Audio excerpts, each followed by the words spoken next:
WhatsApp guys, welcome back to the world affairs channel से video लेके आए हैं जिसका टाइटल है Rishi Sunak could be removed as British prime minister सून।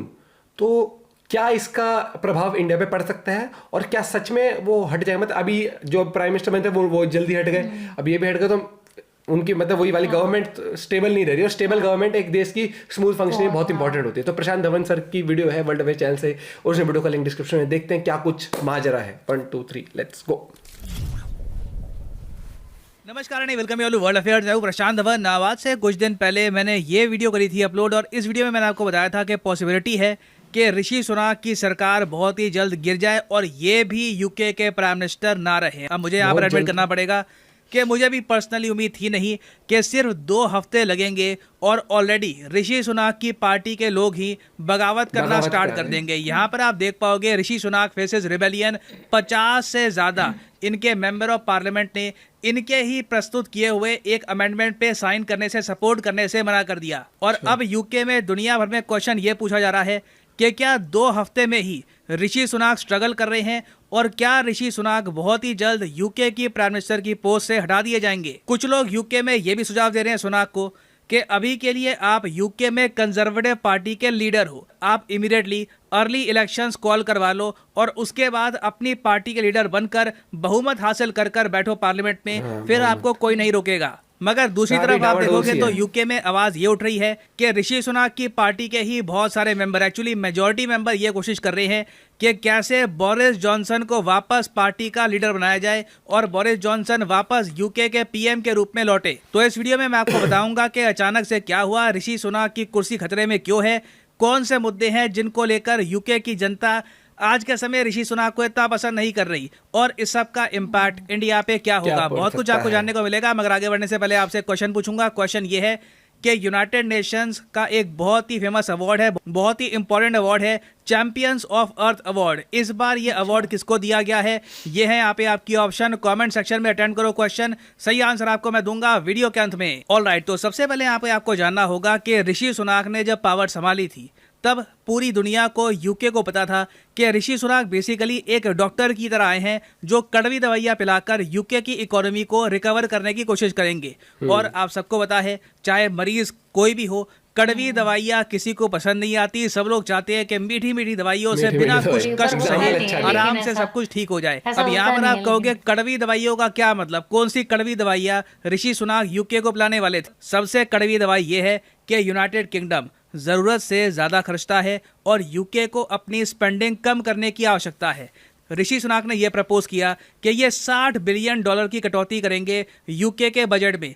इसका इम्पैक्ट हर जगह आएगा। यूके के जो स्पोर्ट्समैन हैं, जो इनका हेल्थ केयर है, जो यूके फॉरेन एड देता है इंडिया को, पाकिस्तान को, बाकी कंट्रीज को, उसमें भी कटौती होगी। एक्चुअली ऋषि सुनक का प्रस्ताव तो ये है कि 2 साल तक ना यूके फॉरेन एड देगा ही नहीं, ना पाकिस्तान, ना अफ्रीका, ना किसी भी कंट्री को यूके कोई भी एड नहीं देगा, क्योंकि आर्थिक स्थिति यूके की क्रिटिकल है। जरूरत यह है कि यूके पाई जोड़कर कोशिश करे कि अपनी कंट्री में निवेश करे और उससे ग्रोथ जनरेट करे। अब यहाँ पर वैसे मैं ऐड कर दूं कि यूके जो फॉरेन एड देता भी है ना, उसमें कभी भी कोई एड भारत सरकार को नहीं मिलती। 2013 में यूके ने ये बात क्लियर कर दी थी कि भारत सरकार को डायरेक्टली ये कोई एड नहीं देते, ये एड देते हैं तो इंडियन एनजीओज को देते हैं। तो बहुत सारे इंडिया में एनजीओ जिनको फंडिंग मिलती थी यूके से, वो भी भविष्य में प्रॉब्लम में आने वाले हैं। अच्छा, एक तरफ तो ऋषि सुनक खर्चा कम करने वाले हैं, दूसरी तरफ ये चाहते हैं कि यूके की सरकार टैक्स और जरा बढ़ा दे ताकि सरकारी खजाने में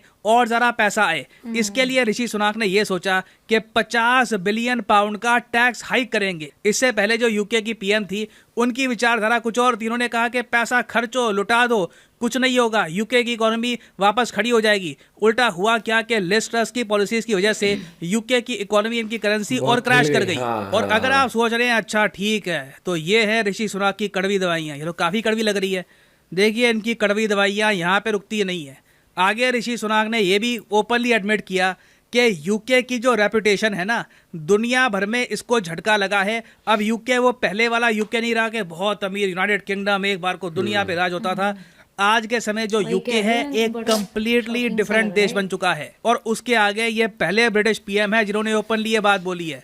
इन्होंने ये कहा कि मेरी बेटी यूके में रहती है, इनकी बेटी का नाम कृष्णा है, इन्होंने कहा कि मेरी बेटी यूके में रहती है और मुझे डर लगता है उसकी सेफ्टी को लेकर। अब ये बात सुन के यूके में कई लोग चौंक गए, हम तो बहुत सेफ हैं, हम तो डेवलप्ड कंट्री है, ये सब जो प्रॉब्लम्स होती हैं तो इंडिया अफ्रीका में होती है, हमारे यहाँ ये बात तो कोई रेस करता ही नहीं है। मगर ऋषि सुनाक ने ओपनली ये बात रेस करी, ये कहा कि औरतों पर लगातार अत्याचार हो रहे हैं, क्राइम लगातार बढ़ रहा है वुमेन के अगेंस्ट। अभी कुछ ही हफ्तों पहले देखा गया कि यूके में एक बहुत ही सैड केस था, ये एक 9 साल की बच्ची थी ओलिविया, इसे एक 34 साल के आदमी ने गोली से मार दिया लिवरपूल में। तो यूके की जनता को ये भी पसंद नहीं आया। यूजुअली आप देखोगे यूके की कोशिश ये होती है कि ये जो इशू है ना, ये बाकी कंट्रीज का बहुत रेस करो और उनकी इमेज बिल्कुल ऐसे बनाकर रखो कि औरतों के लिए ये कंट्री बिल्कुल अनसेफ है, ताकि ब्रेन ड्रेन हो उस कंट्री में जो आप कह लीजिए बुद्धिजीवी हैं वो कभी कंफर्टेबल फील ना करें। तो इन सब कारणों की वजह से ऑलरेडी मैं देख रहा था बहुत से पोल्स हैं, वहां पर ब्रिटिश नागरिक चाहते हैं कि एक चीयर लीडर वापस आए, जैसे बोरिस जॉनसन, जो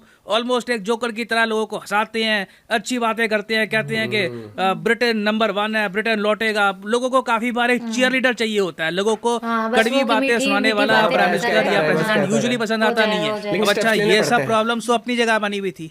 फिर लेटेस्ट प्रॉब्लम यहाँ पर तब खड़ी हुई जब ऋषि सुनाक ने एक प्रपोजल दिया कि देखो जो भी पैसा अब यूके की सरकार के पास आएगा, ठीक है, हम लोग खर्चेंगे कम, जो टैक्स है वो बढ़ा देंगे, तो उसका हम क्या करेंगे, बहुत सारे घर बनाएंगे, बहुत सारी कॉलोनीज बनाएंगे यूके में, क्योंकि जब आप हाउसिंग बनाते हो, कॉलोनीज बनाते हो, तो अपने आप इकोनॉमिक एक्टिविटी होती है, कंट्री की ग्रोथ थोड़ी बहुत उठती है। अब ऑब्वियस ही बात है, ये प्रॉपर्टी लंदन में तो बनाएंगे नहीं, जगह नहीं है वहां पर, तो प्रॉपर्टी या फिर जो भी आप कह लीजिए कॉलोनीज इनको बनानी है, ये ऋषि सुनाक बना सकते हैं कंट्री साइड में, जो शहर है उनके जो बिल्कुल कॉर्नर का एरिया होता है, बिल्कुल बाहर का एरिया होता है। तो ऋषि सुनाक का प्रपोजल था कि इस टाइप का जो ये लोकेशंस है ना, यहाँ पर ये हाई राइज बिल्डिंग्स बनाएंगे, वहां पर बहुत सारी जो होमलेस पॉपुलेशन है यूके की, जिन लोगों के पास मकान नहीं है, उनको यहाँ पर घर दिए जाएंगे।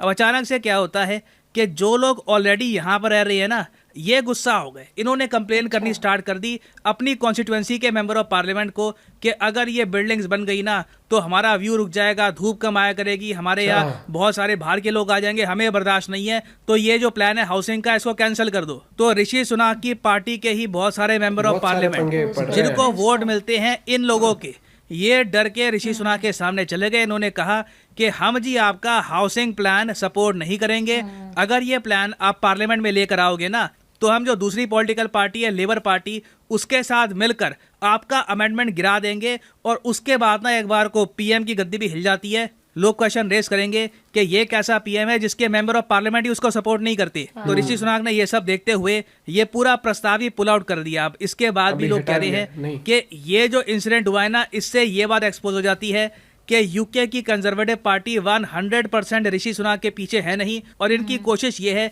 कि जल्दी से ऋषि सुनाक हट जाएं, क्योंकि पहली बात तो इतनी कड़वी दवाइयां कोई पीना नहीं चाहता। ये लोग चाहते हैं कि कुछ और तरीका होगा, कुछ और रास्ता होगा, कुछ समय और तक 10-20 साल तक और पार्टी चलती रहे, जो भी फाइनेंशियल प्रॉब्लम है हमारे बच्चे हमारे पोते वगैरह झेल लेंगे, हमें कष्ट ना हो।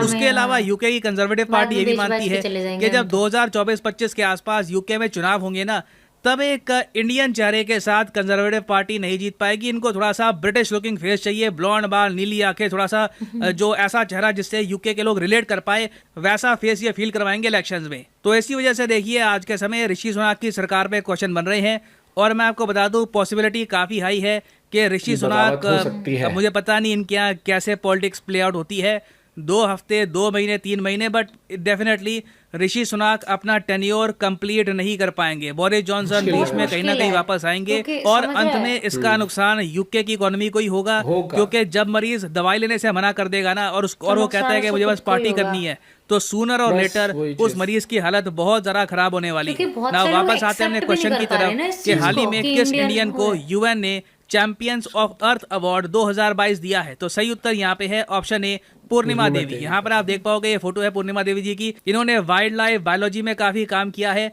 और इस वजह से इनको ये अवार्ड मिल रहा है। बाकी वैसे यहाँ पे मैं ऐड कर दूं कि 2018 में पीएम मोदी को भी ये चैंपियंस ऑफ अर्थ अवार्ड मिल चुका है। ये अवार्ड उन लीडर को मिलता है जो क्लाइमेट चेंज से लड़ने में काफी हेल्प करते हैं यूएन की। और फाइनली आप भाई देखो, एक चीज मैं बता रहा हूँ, वही वाली बात है, सही बहुत एग्जांपल अच्छा दिया प्रशांत सर ने कि जब एक मरीज कहता है दवाई लेना ही नहीं चाहता मैं, तो भैया उसका बचने का मुश्किल उन्हें रहता वो है। चाहिए कि हाँ कुछ नहीं हो जाएगा, सब वो ठीक होगा। लल्लो पच्चो करने वाली वो बात कि हाँ, सब exactly। सही है, सब सही है, और सब सही है। कहीं ना कहीं ये चीज है, ये मुझे तब भी लगा था कि एक्सेप्ट नहीं कर पाएंगे वो लोग। कि पहली बात तो एक ये वाली चीज आती है कि एक इंडियन, ठीक है, तरीके से अगर वो कुछ भी ऐसा बोलेंगे तो उन्हें उनके माइंड में, क्योंकि मैंने एक छोटे से मैंने कोई क्लिप भी सुनी थी कि उनके माइंड में क्या है, अरे ये तो ज्यादातर चीजें उनके फेवर में करेगा, ये तो ज्यादातर चीजें इंडियन के उसमें करेगा, ये मतलब इसे क्या पता कि हमारा देश कैसे चलता है। मतलब थोड़ी वो वाली मेंटेलिटी है लोगों के। जैसे अब वो हाउसिंग था, हाउसिंग में मेरे को लगता है कि वो सही स्टेप ले रहे थे, लेकिन उनको पसंद नहीं आया, हमारी धूप रुक जाएगी, ये वो एग्जांपल जैसे बताया। और अगर वो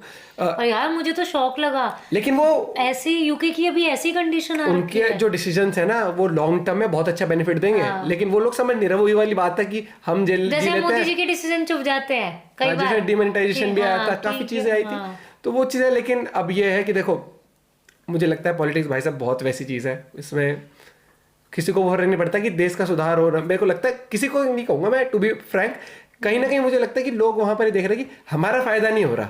हाँ, उसने बोला तो ना उस चीज में वो कि कर लोगों रहे को हैं। ये लग रहा है कि हमें वो नहीं, हमारे जो पोते पड़पोते वो झेलते रहेंगे जैसे झेले। लेकिन वही वाली बात है, जब सरकार ही गठबंधन से बनती है या फिर उस तरीके से, तो यही इसलिए कहता हूँ, जब भी सपोर्ट करो दिल खोल के करो, एक लीडर ऐसा चुन लो उसको। जब बहुमत में सरकार आती है ना, तो एक स्ट्रॉन्ग सरकार होती है, स्टेबल गवर्नमेंट मैंने होती ना है। एक चीज देखी है कि तुम गवर्नमेंट उस हिसाब से चुन रहे हो कि आलू प्याज सस्ता कर दे, वो है नहीं, ना? आपको घर का फ्री आर्थिक बच्चा दे स्थिति, दे। हाँ। हम देखो, देश की आर्थिक स्थिति स्ट्रांग होगी तो हम लोग समझ जाएंगे। देश की आर्थिक स्थिति स्ट्रांग नहीं रहेगी ना, तो हम आलू प्याज टमाटर सस्ते लेते जाएंगे, लेकिन एंड ऑफ द डे वो एज अ कंट्री कोलैप्स हो जाती हैं चीजें, वो होती हैं। नहीं, तुम भी फिर किस लिमिट तक लोगे सस्ते? आज देख लेना आज पाकिस्तान की हालत देख लो ना, वही बोल रही हूँ, स्ट्रांग लीडर नहीं है, स्टेबल गवर्नमेंट नहीं है। मैंने क्यों दिया? क्योंकि वहाँ बहुत महंगी है इस टाइम पे, हर चीज में मुश्किल महंगाई। वहां का तो वो अभी एक वीडियो देखी थी, किसमें चाय पत्ती के लिए कह रहे थे, चाय पत्ती चाय कम पिया करो, पत्ती इंपोर्ट करनी पड़ती है हमें, तो उस पे फिर आप लोग कम पियोगे तो कम खर्चा। सोचो कितनी कॉमन सी चीज है। इसीलिए बाकी आपका क्या पॉइंट ऑफ व्यू जरूर बताना। मिलते हैं वीडियो के साथ, बाय, टेक केयर।